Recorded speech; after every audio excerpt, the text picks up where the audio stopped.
It's time for the Volquest Mailbag podcast, answering your questions from the General's quarters every week, right here on Volquest.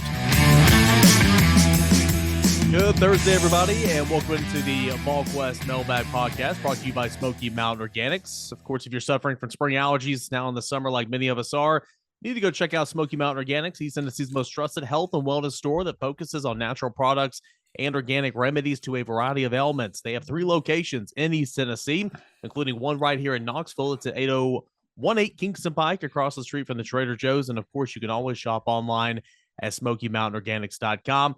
The Volquest Mailbag podcast with Brent Hubbs, Rob Lewis, and Ben McKee here today. I'm Eric Kane, and of course, if you are subscribed to us on YouTube, you got notified first. And if you're not subscribed, not following us on YouTube, please go ahead and take care of business and do that right now. You'll know first before it even hits the general quarters. We've got a full bank of questions here today, guys. So let's go ahead and dive into it. Tons of camp questions, some recruiting, and more. We'll go ahead and start off with Zeusify. Biggest surprise through the first few days of fall camp, Brent Hubbs, if you wanna lead off here. Oh, I guess he's asking for individuals. I mean, I think Amari McNeil looks as different as anybody on the practice field, but I don't know that he's going to factor in any way, shape, or form. The mentality of Tyler Barron, I think, is better, and we'll see how that if that continues throughout fall camp. He stands out. And then, Rob, I think you've talked about this a lot. I mean, they just look different, particularly from an athletic standpoint. Yeah, just to the naked eye, the thing that jumped out at me is just there's more speed, and that's especially true at the skill positions, which is where you notice it.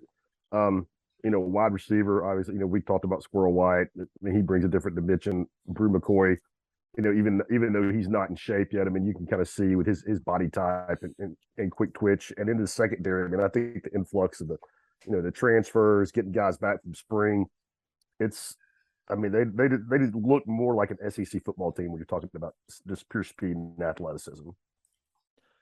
Yeah, we'll go to Iron Vol next. Which veteran on the defensive line would you say that didn't play a whole lot last year has impressed you the most early on that you could see playing a larger role? Ben, just like Brent kind of said, I mean, I don't really anticipate Amari McNeil playing much of a role, but there's going to be a lot of guys that play there. But a veteran that didn't see any time last year that I can see being in the rotation this year would be a veteran in Bryson Eason. Yes, and technically, I guess he is a veteran because what is he, a junior now? But I kind of still view him as an underclassman, maybe unfairly. But I think it's just kind of a hodgepodge of guys at the moment. There's not really any one guy that stands out to me. With Bryson Eason, I'll steal a Brent Hubbs phrase and say that I'll believe it when I see it. The guys that I really like in that room and have high hopes for is a guy like Dejon Terry, who is absolutely physical enough, in my opinion, to be a real contributor in the SEC. Hopefully, Latrell Bumpus, hopefully he can be productive, but I don't know how productive just because of the injuries that he has sustained over the course of his career. I think it would just be a big win if he could stay healthy throughout the season. And look, I'm expecting Amari Thomas and maybe a Karat Garland to take a step forward. Everybody's been asking about Elijah Simmons for years now. It's now or never for him, but another guy that I'll believe it when I see it. So I don't think the defensive line is as cut out as maybe Rodney Gardner would like for it to be, or crystal clear as he would like for it to be, because I think it's just kind of a hodgepodge of guys at the moment, Brent Hubbs. If they're going to be, Rob, if they're going to be a defensive line that can rotate and hold up for a season, Bryson Eason and Elijah Simmons, to me, are the 2 biggest questions that have to get answered. Those guys just have to play. When you look at all those snaps Butler took a year ago that he's not there to take this year, I think they're the 2 biggest unknowns and maybe 2 of the biggest factors right now that they got to get an answer to. Yeah, and I mean, because even though Dejon Terry played some last year, I mean, he's not a grizzled veteran, man, right? But he's played. You can count on him a little bit. So I'm with you. I mean, and Ben's right. It's now or never for Elijah Simmons. I mean, how long have we been hearing about? He's had a great off season. He's turned the corner, and that's never translated into on-field production. So I think he's a big X factor. And man, Rodney Gardner does not throw around praise very often, and he may not do so publicly with this kid that the way that the kind of chatter as you've heard about Bryson Eason, if it comes from Coach Garner, it makes me think he's got a chance to really be a factor this year. Yep, I would agree. And Latrell Bumphus meeting with the media yesterday said that, he's, of course, health is going to be the number one factor for him. How much can he give Tennessee this year? But versatility there, playing a little in with Tyler Barron, and then sliding inside on third downs potentially. So, we'll see what he can give them. He's quietly he's been a productive player when healthy. I mean, it's not flashy necessarily, but when he's healthy, he's been a pretty productive player. So he would be a great get for Tennessee if he can stay healthy. That's just a big question mark with him right now. One more from Iron Ball, and Brent, you can add to this if you have any more. Where do the Vols go at offensive tackle now with Stanton Ramel off the board? Bison Lang is obviously a guy that has Tennessee in its top 5 or top 6. He's not in any rush, but it's going to be further evaluation through the fall. Yeah, I mean, I think they're going to continue to look at those guys and evaluate them throughout the first 3 games of their senior season, and I think the transfer portal, I mean, is obviously an answer for Tennessee as well to potentially look at there. They need more tackle bodies. They've got to find 1 or 2 more. The question is where they're going to find them at. I certainly would not rule out the transfer market as a possibility. Moving on now to Athlon, and Ben, we'll let you lead this one off right here. I've been in the belief that Christian Harrison will help this team in more than just special teams this year. What do you say about Christian Harrison? Early impression? I'm all in on Christian Harrison. Which is weird for some to hear because I know I'm Mr. Negativity and maybe I just need to stay in my baseball lane. But Christian Harrison, I am king of the Christian Harrison fan club. I've bought all the Christian Harrison stock, and I do say it with a grain of salt. It's first week of fall camp and haven't completely been in full pads just yet. But I would be surprised if he doesn't pan out for Tennessee. I think that's going to be a real nice pickup for Tennessee, and it's simply because of what I've seen so far, and that is he's just very fundamentally sound. You saw it on day one. It's evident that his dad played in the NFL for as long as he did, and not only did his dad play in the NFL, but Rodney Harrison was one of the best safeties to ever play in the NFL. Had a very nice long career, and you can tell that he's been coached up properly, and he plays with the proper technique, and he's going to be where he needs to be. He's going to do what he needs to do. And on day one, he was jamming up veterans at the line of scrimmage. First practice at Tennessee ever, and he's jamming veterans at the line of scrimmage. And I don't think that really says a whole lot about Tennessee's receivers because it was Jalen Hyatt, as I mentioned in the Monday night chat.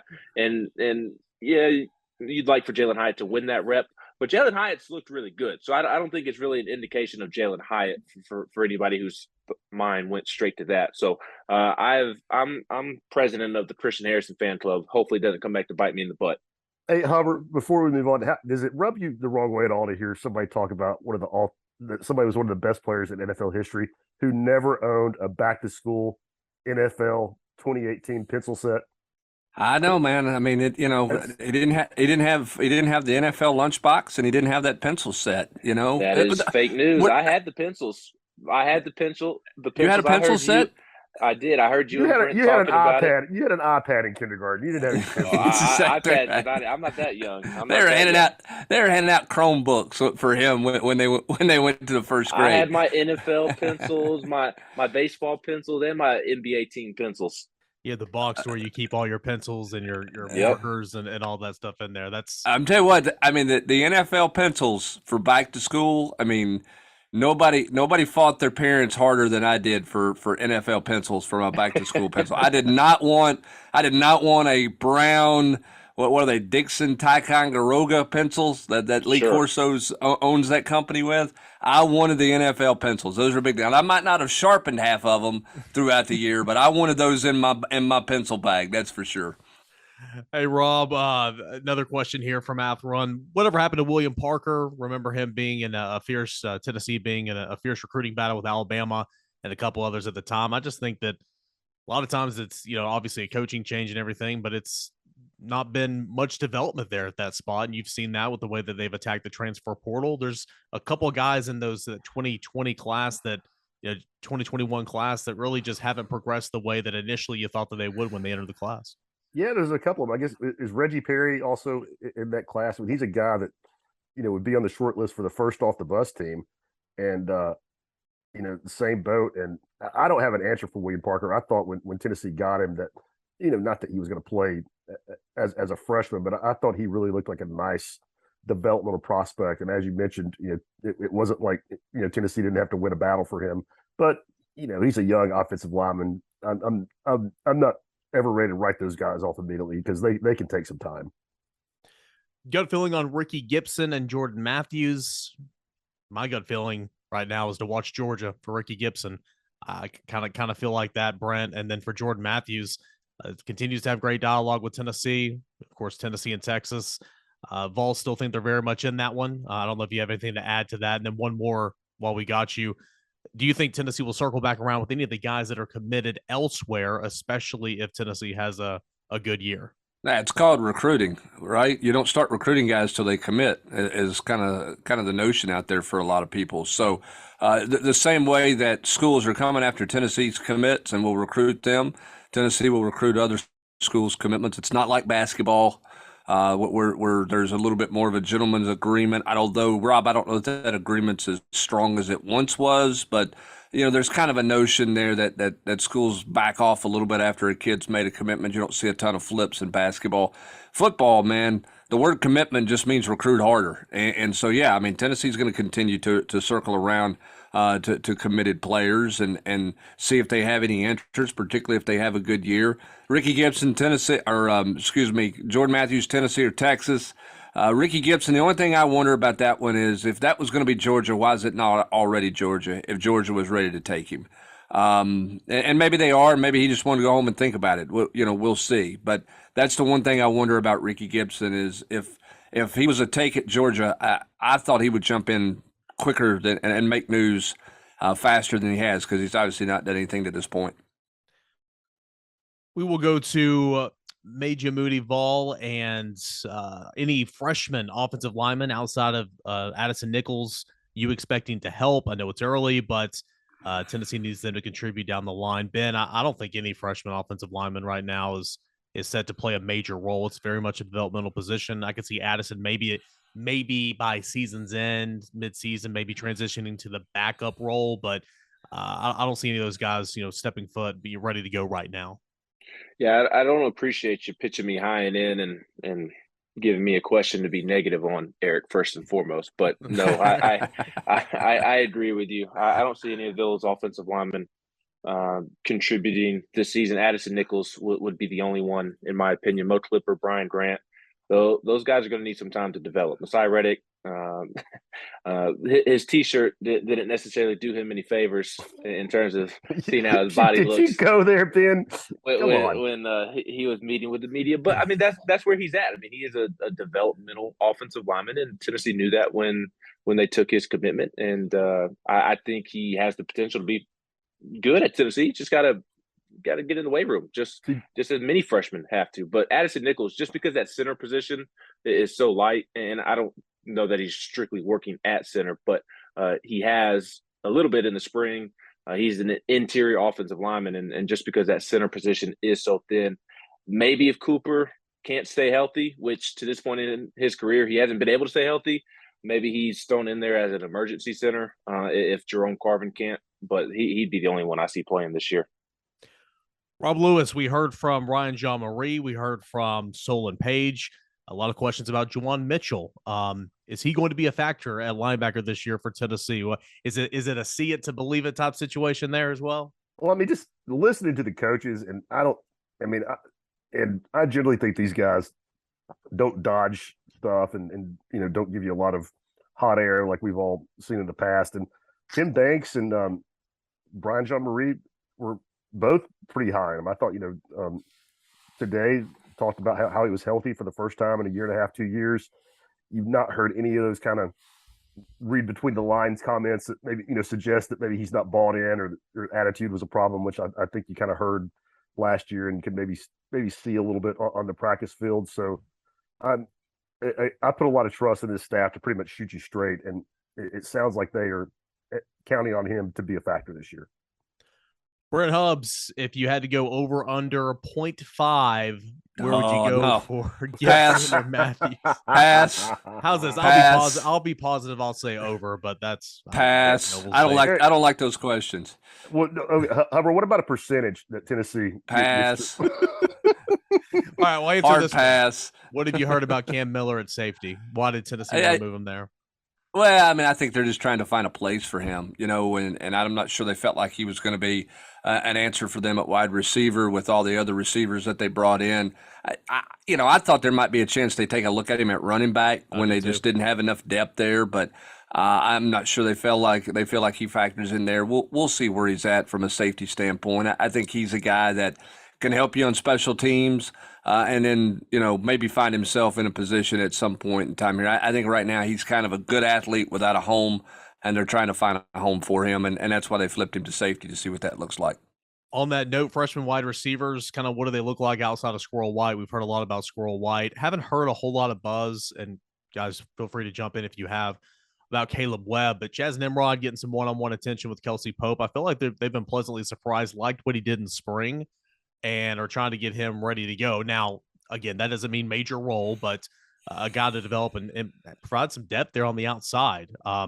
So of all the receivers kind of coming in of that class, I think that he would have been, towards the bottom, honestly, but looks like Tennessee likes his makeup. And these freshman running backs, are they going to contribute this year out of talent or because they have to? I feel like it's because they're going to have to, obviously, but Brent, that also helps that you bring in a commitment yesterday from transfer from Clemson, West Virginia, Lynn J Dixon. Yeah, you got Dixon in, and that adds some experience there with the two veteran guys. I guess he's a veteran, Jalen Wright, in his second year in the program, and Jabari Small. I mean, the question is, can those guys stay healthy? I'm fascinated to see what Dylan Sampson looks like in pads. I mean, because you got on and you got to get between the tackles and get downhill. I think he is as intriguing as intriguing can be. So I'm pretty fascinated to see what he looks like here over the course of the next couple of weeks.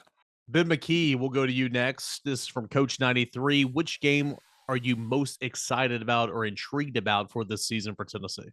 Ooh, that's a great question. There's a ton of good sneaky games on the schedule this year. I'll dip my toes into my love for Mark Stoops, and I think that's an interesting game, and I think Missouri is as well. But how can you look past September? And I know part of that is football season is right here, and we're looking at the front half instead of the back half. But Pittsburgh and Florida, that can really dictate the momentum for Josh Heupel's year two, and whether fans continue to see progress or not saying that fans will jump off the boat if Tennessee doesn't have a successful September, but there will definitely be some criticism.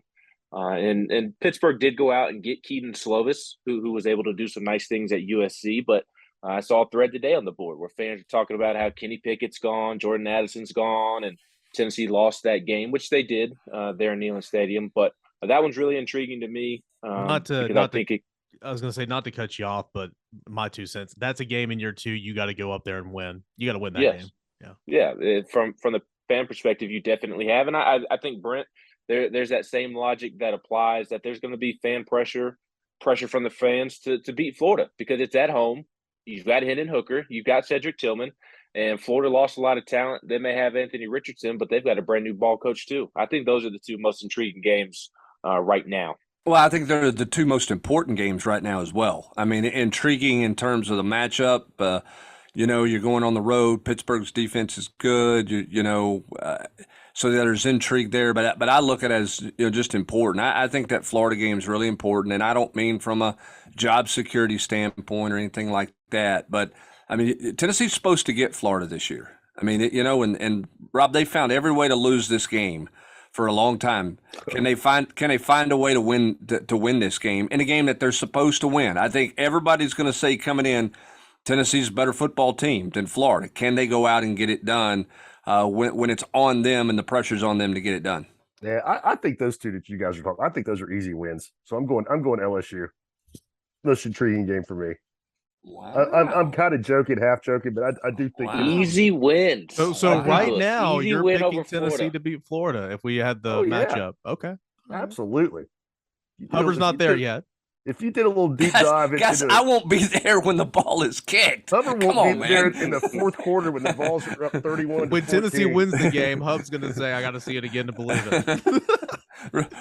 Remember, I've seen fourth and whatever that was in the swamp where he went that way. I remember 4th and 19 and 96 on the open. I'm not going to go through all of them because it'll make people turn the podcast off and it'll make me be Mr. Negative, and I don't want to be that guy, right, Ben? I'm mostly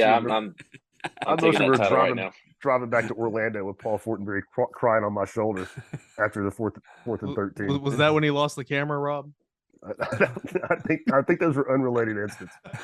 But did you stop at a McDonald's halfway to Orlando and sit in a drive-through line for 2 hours to get French fries? Not for 2 hours, but I've been at that McDonald's on the way back from Orlando with a player who shall not be named. He knows it all too well. He's conspicuously absent from today's podcast, is all I'll say. All right, let's go on now to Vols 31-31. Short yardage situations, an adventure for this offense last season. We all agree that has got to improve in 2022, and that's been a focus on some of these early press conferences. Has the staff ever discussed using Joe Milton in a Tebow type role on 3rd and 4th downs? The answer to that would be no. I understand it, utilize that athletic ability and everything. He did a little bit against Ball State. Ball State's not Florida. I recognize that, but I don't think that's ever been discussed. I don't think we'd ever see that, right, Brent? Well, Hubbard, I don't think it was a small sample size, but I know Brent's talked about this. I remember it. I mean, he doesn't run the ball like he's 6'6", 250 pounds. No, he does not. He's a quarterback, and he has stated publicly that he would never be interested in playing another position. And that's not to say he refuses to run the ball. I think he scored 2 touchdowns against Bowling Green. But I think the takeaway in watching Joe play the first 2 games was not the runner that a lot of us thought he was going to be from a physicality standpoint or a niftiness. I mean, Hendon Hooker's legs are much more effective. If I'm going to go short yardage and give it to a quarterback, I'm giving it to Hendon Hooker. If Joe Milton were the starter, then you want to throw that question at me, then I might say, yeah, let's put a Hendon Hooker package in on 3rd and 4th down because he runs the ball better. I don't think it goes the other way. Wills Vols 23. Rob, we'll go to you because you mentioned this earlier in the pod. Now that you've seen a few practices, who were some guys on the first team off the bus? Oh, I'd say, man, I meant to work this one in. We were talking about freshmen or somebody. I'd say the most impressive freshman to me physically, and he's not going to be first off the bus with some of the older guys, but dude, Caleb Perry is a really good looking specimen, and his position coach raved about him pretty well today. I thought Tyler Barron, I think, looks a million times better. I don't know if he's necessarily lost weight, but he's moved some weight around. He is way leaner. Byron Young looks like $1 million. Those guys will be on my short list for sure. Yeah, I think Tyler Barron looks pretty good as well.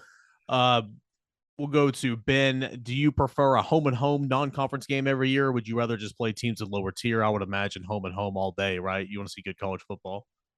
Home and home, absolutely. That is what I prefer for sure. But if you're Tennessee and you're trying to get back to being vintage Tennessee, is that the correct approach to take? I think the better approach would be to take the Mark Stoops route and schedule 3 or 4 cupcakes so you can get those easy 10-win seasons. I think that's the route that you need to go. Still got Alabama on the schedule every year, yeah. That's right. But I from a fan perspective and just loving college football, you definitely want to see the home and homes. Even the simple ones like Nebraska and Wisconsin, and we've seen Tennessee do Oregon and Oklahoma. Like that is what makes college football so great. In Charlotte, you don't see Syracuse in Charlotte, right? I mean, and Hubbard. No. I mean, from an older perspective, don't you think that was a big part of building Tennessee's brand back in the day? That they would play UCLA, they would play USC. I think that was a big part that kind of it helped. I really feel like that helped the brand nationally. And with cable TV and every game being on, maybe it's not as important anymore, but. Keith Jackson calling a Tennessee UCLA game back in the day was something that I can remember as a kid. It made it feel like a pretty big moment. Well, I mean, I think when you look at 87, 88, 86, 87, 88, those were okay years, not great years. Tennessee Obviously beat Miami and after the 85 season and the 86 Sugar Bowl, and then a little bit of a downturn there. And I remember that 89 game that was on pay-per-view where Tennessee went to Pasadena and introduced Reggie Cobb and Chuck Webb to everybody. And that was as big of a statement win to get Tennessee moving into the 90s and the upper echelon that they became. That one, even the tie against Colorado, 31-31 in the Pigskin Classic, was a statement game. So, I think you're absolutely wanting to play some type of non-conference game against a program that presents a statement and makes a statement more than you do these other games. But to stack wins and to improve your bowl stock and to build yourself back up, I think you're probably not ready to do that. And I think the one thing about scheduling those games right now is you don't know what the conference schedule is going to look like. How many games are you going to play? And you have to schedule them so far out. You don't know. You think Billy Napier's looking forward to opening with Utah? You think, that's a game that they're like, God, I wish I could get out of that one. Got no desire to go there. So, when you're good, you like those games. When you're not good, that trip to Oregon for Tennessee, that was drudgery. Everybody who got on a plane to go to that game to cover it or watch it or whatever went, this is going to be ugly. And you know what? It was ugly because Tennessee wasn't ready to play that game. So I think it just kind of depends on where you are. But ultimately, if you're moving in the direction you're supposed to be moving in, you want to be playing in those types of games because they're fun.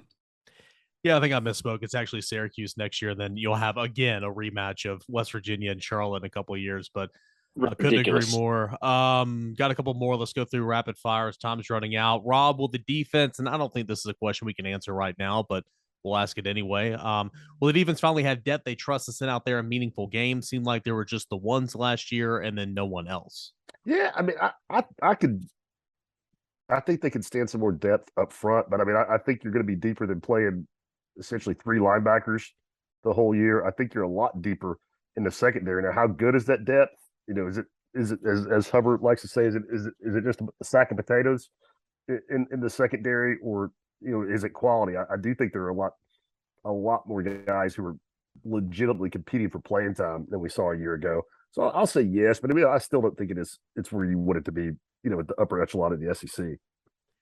E. Schaefer 92 wants to know if Christian Charles stays at corner, does he start Brent Hubbs? I would not say start, but I think he'd be in a rotation at corner and would play there. I think right now Kamal Haddon and Warren Burrell probably going to be my opening day starters if I were penciling somebody in. And then I think Christian Charles may push there depending on how Warren Burrell plays. Ben's buying stock in Christian Harrison. I'm buying the Kamal Haddon stock right now. So we'll see. I may be proven wrong, but I'm buying the Haddon stock. Yeah, I've been on that stock since the Music City Bowl as well. Sam Smith, 2233. Ben, with the lack of running back depth quality proven at that position, the staff used the short passing game as a substitute for running the football. Saw Jeremy Pruitt do this a little bit back in 2019, but I would still assume the answer would be no for the most part. They're going to try to establish the run. Yes, but my answer would be yes, but only to a certain extent. Like I don't think they're just going to drown themselves in short passing plays or situations to the backs. We did see in practice on Wednesday, and there's video of this out here, which is why I can say it. They were working on the old swing pass, which the last time Tennessee fans talked about swing passes, it didn't go over too well back in 2018-19 with Ty Chandler and Eric Gray and Jarrett Garantano. So hopefully the swing pass can make a return and be better than it was. But I think to maybe supplement the lack of depth at running back or lack of talent, I think you'll maybe see more design runs for Hendon Hooker. I think that's how they'll kind of make up for that. The interesting thing is, they were not a terrible running football team last year. Now, third and short, they were not a very good running football team. But the idea that this program couldn't run the ball last year, they rushed for 2,544 yards in the regular season. I don't have the bowl stats in front of me, but they ran the football pretty effectively. They didn't run it, packed in on 3rd and 1, which they have to improve. But they were a good running football team last year. 2,500 yards is a pretty effective run game. So I don't think I don't think it's one of those deals Listen, I've seen teams that can't run the football, and last year was not a team that couldn't run the football. Yeah, I mean, they average over 200 yards a game, point blank. Now, they didn't run the ball well against Alabama and Georgia. Okay, I get But who that. the hell did? Exactly. So, do you think Dixon can legitimately carve out a role with this team this year, or are you seeing him as a depth piece and insurance? That's from Joey Mack. Rob, he's here, he's playing, right? I mean, he's got to be in shape, got to know the playbook, but they need a body. Totally. I mean, I don't think there's any question about it. I mean, he's not. I mean, a guy like that's not coming to Tennessee to sit. I mean, I think that's an easy answer. No, I think the question with him is, does Tennessee get the Clemson version, the first 2-year Clemson version of Dixon, who rushed for over 1,000 yards and I think 13 touchdowns in 2 seasons? If they get that guy, then he's going to help them immensely. If they get the guy who's obviously wasn't happy the last couple of years at Clemson and didn't go well with his position coach, I don't know how effective he can be. But from a talent standpoint, he's proven he can play in this league, or he can play at the Power 5 level, Ben. I think when you look at what he did early on in his Clemson career, he's shown he can play. Yes, and I just don't think Tennessee's really in a spot to where they can be picky. Jabari Small, I think he's going to have a solid year. I think Jalen Wright's going to take a step forward, and I'm interested to see if the 2 freshmen can contribute. But to add experience and really a national championship level player was on that championship team at Clemson, I believe, a couple of years back with Trevor Lawrence. You need that experience when you lack as much depth and uncertainty at the running back position as Tennessee does right now. Yeah, bottom line, you have 2 guys who are injury prone. And I think that's fair to say. I understand it was 1 year for Jalen Wright, but 2 guys who are injury prone and then 2 freshmen. So you've got to have some guys in there. We got 2 more. I skipped over this one. I want to circle back around and Rob Bent. Well, we'll go with Rob here. Do you see the tight ends being more involved in the red zone passing game? They did this at UCF. They love doing this at UCF. Didn't see a whole lot of it last year, with the exception of the one that comes to mind, Pittsburgh, with Jacob Warren.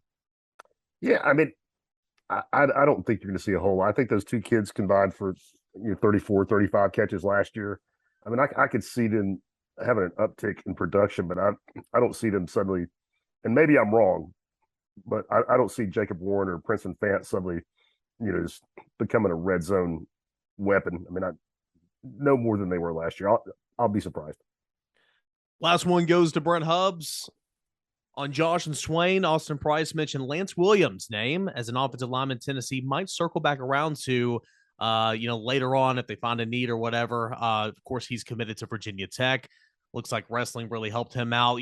For Lance Williams, for Deshaun Bishop, for other guys in this conversation, how does Tennessee kind of play that if there's a need there? I feel like they would continue to pursue. As you pointed out, it's recruiting's recruiting. You just got to go harder if you need it.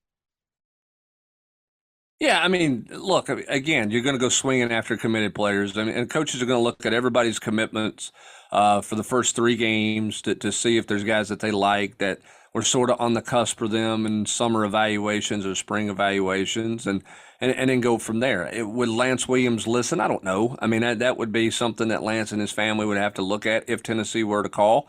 I'll say this. I think Lance Williams is in the best shape of his life, and Lance probably would have gotten even greater recruiting attention had he been in the shape he's in right now a couple of years ago when he was on the camp circuit. But I think he is poised to have a really good year at Alcoa, and he's a guy that looks good. I think he's very happy with his decision at Virginia Tech, but I know this in the world of recruiting, you never say never, and that's just the way recruiting is. As I said earlier, the word commitment means recruit harder, and that's what a lot of schools do. So we'll see what happens and who jumps up on Tennessee's board out of the blue here during the fall, because there's always names that pop up.